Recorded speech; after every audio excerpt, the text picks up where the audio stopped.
Hey, this is Madeline Harris again, and today we are looking at our journal entries.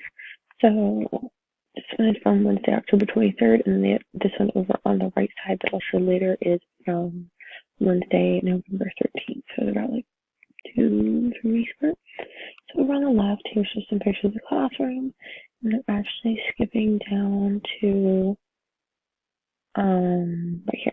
So the students were talking about interesting animals, and they were raising their hands to make comments about things that they knew. And then they had a project where they got to look up animals of their choice, and they seemed to have a lot of fun with it. It was really cute to watch because once they found facts that they found interesting, they would smile and laugh. They told the people around them those facts and then showed them pictures.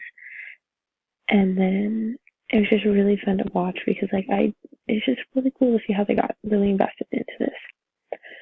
And then they also, during this day in October, they were working on it was their retrofit week, and they were making a decorative door for a door competition.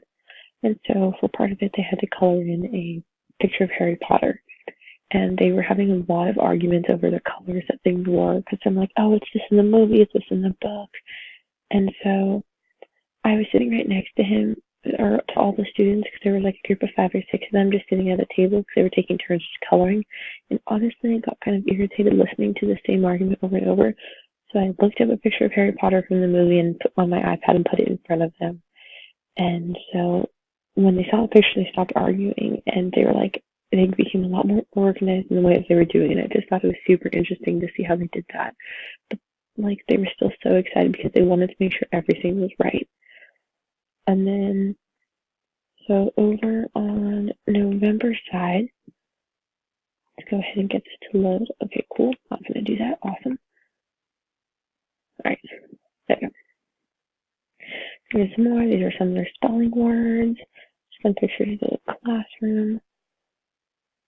And then, here it is. So for their mystery science, one of the days, it was really fun because they had these specific papers and these stickers that were put onto their desks while they were at lunch. The teacher and I went through and set them all there so they'd be ready, because she doesn't want them to use any of their own materials for that, because she knows that they won't bring them in, kind of. So the students had just been told to clean off the desks. So all they had to do with their own pencils and scissors, which most of those are also provided by the teacher. And the mystery science is a video that's online, it has audio directions, and the video that's up on the front board shows the students visually what they have to do. So they're listening both audibly and watching visually. So it shows them, and then it repeats the instructions while the students actually do along with it. And I just thought that was a really great way to have students get instructions that isn't coming from the teacher, because it's a way that works with most different types of learning. There's visual, audio, and then they're also doing it. I just thought that was really interesting. So thank you for listening.